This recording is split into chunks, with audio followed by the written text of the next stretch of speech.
എന്താണ് യഥാർത്ഥത്തിൽ ക്രിസ്തീയ ജീവിതമെന്ന് പറയുന്നത്? സത്യത്തിൽ ക്രിസ്തീയ ജീവിതമെന്ന് പറയുന്നത് വിശ്വാസത്തിൻ്റെ ജീവിതമാണ്. ബൈബിൾ പറയുന്നു, എബ്രായർക്കെതിരെ ലേഖനം 10-ാം അധ്യായം അതിൽ 38-ാമത്തെ വചനം പറയുന്നു, എൻ്റെ നീതിമാൻ വിശ്വാസത്തിൽ ജീവിക്കും. പിന്മാറുന്നു എങ്കിൽ എൻ്റെ ഉള്ളത്തിൽ അവൻ പ്രസാദമില്ല. നാം നാശത്തിലേക്ക് പോകുന്നവരുടെ കൂട്ടത്തിലല്ല, വിശ്വസിച്ച് ജീവരക്ഷ പ്രാപിക്കുന്നവരുടെ കൂട്ടത്തിലത്ര.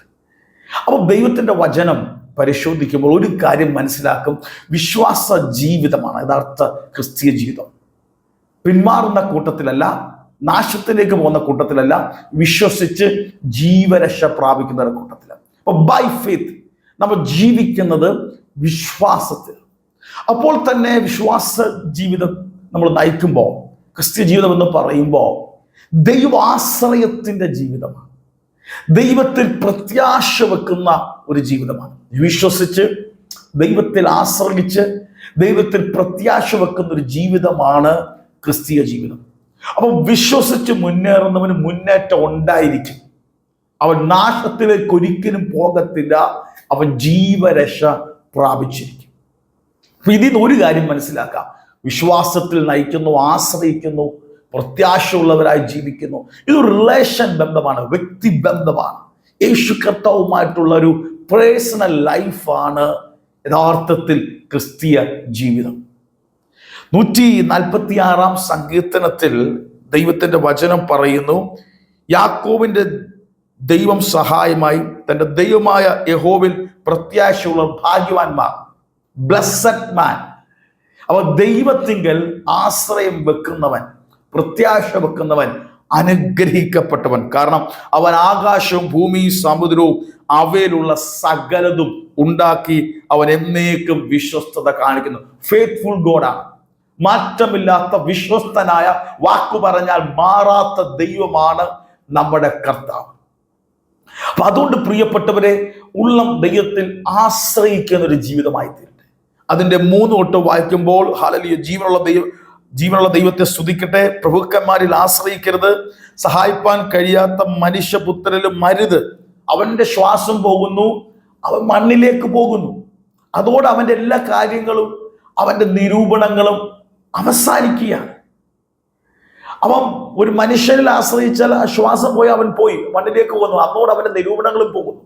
പക്ഷെ ബൈബിൾ പറഞ്ഞു, ദൈവത്തിങ്കൽ ആശ്രയിക്കുക, ജീവനുള്ള ദൈവത്തിൽ, ആകാശവും ഭൂമിയും നിർമ്മിച്ച ദൈവത്തിങ്കൽ ആശ്രയിക്കുന്നവരായി നമ്മുടെ ജീവിതം മാറണം. കാരണം സമൃദ്ധമായ സഹായം നൽകുന്നവനാണ് നമ്മുടെ കർത്താവ്. അബണ്ടന്റ് ഹെൽപ്പറാണ്. ജീവിതത്തിന്റെ ഏത് സാഹചര്യത്തിലും, ജീവിതത്തിന്റെ ഏത് അനുഭവത്തിലും നമ്മെ സഹായിക്കാൻ കഴിവുള്ളവനാണ് നമ്മുടെ യേശു കർത്താവ്. പ്രിയരെ, അതുകൊണ്ട് നമ്മുടെ ജീവിതത്തിൻ്റെ അകത്ത് ഏത് അനുഭവത്തിലായിക്കോട്ടെ, ദൈവത്തിൽ വിശ്വസിച്ച് ദൈവത്തിങ്കൽ ആശ്രയിക്കുന്നവരായി നമ്മുടെ ജീവിതം മാറിയാൽ, കർത്താവിങ്കൽ പ്രത്യാശ വെക്കുന്നവരായി ചെയ്താൽ നമ്മുടെ ജീവിതം അനുഗ്രഹിക്കുക. അവരൊരു ഭാഗ്യവാൻ, ബ്ലെസ്സഡ് മാൻ.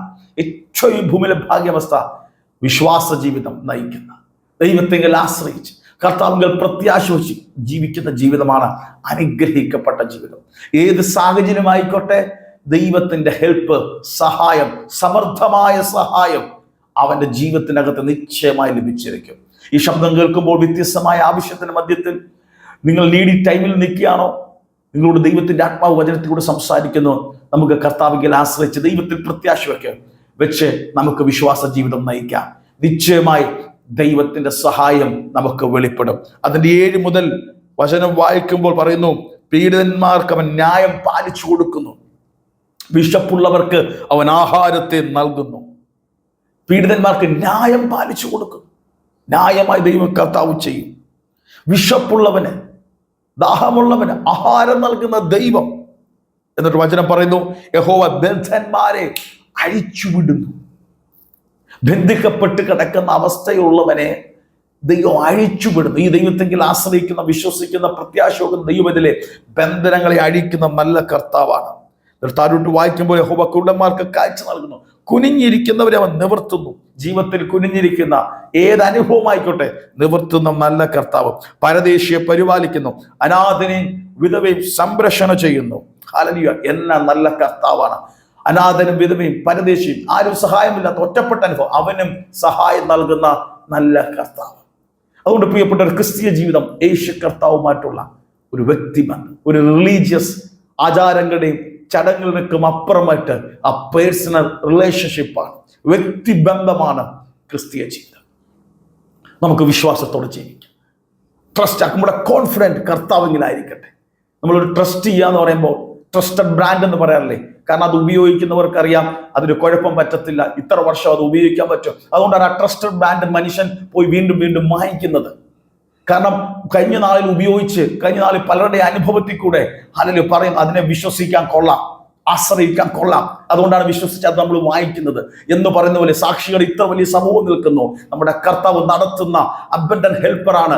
ഏത് ആവശ്യത്തിലും സഹായം, കഷ്ടങ്ങളിൽ ഏറ്റവും അടുത്ത തുണയായ, സൗഖ്യമാക്കുന്ന, മുറിവുകളെ കെട്ടുന്ന, തകർന്നതിനെ പണിതുയർത്തുന്ന, ചെതറിപ്പോയതിനെ കൂട്ടിച്ചേർക്കുന്ന നല്ലൊരു കർത്താവാണ്. അതുകൊണ്ട് ഈ കർത്താവിൽ വിശ്വസിക്കാം, ആശ്രയിക്കാം, നമുക്ക് പ്രത്യാശ വെക്കാം. പ്രിയപ്പെട്ടവരെ, നിശ്ചയമായി നമ്മുടെ ജീവിതം അനുഗ്രഹിക്കപ്പെട്ട ഭാഗ്യകരമായ അവസ്ഥയായിരിക്കും. അത് മാത്രമല്ല, ഏത് നീഡി ടൈമിലും അബൻഡന്റ് ഹെൽപ്പർ നമുക്ക് വേണ്ടി സമൃദ്ധമായ സഹായം നിശ്ചയമായി ചെയ്തിരിക്കും. പ്രിയപ്പെട്ടവരെ, നമുക്കതുകൊണ്ട് ഈ ദിവസങ്ങളൊന്ന് സമർപ്പിക്കാമോ? നമുക്ക് സമൃദ്ധമായ സഹായം നൽകുന്ന കർത്താവിന്റെ കരങ്ങളിലേക്ക് നമുക്ക് സമർപ്പിക്കാം. ദൈവത്തിന്റെ അനുഗ്രഹങ്ങളെ പ്രാപിക്കാം. God bless you.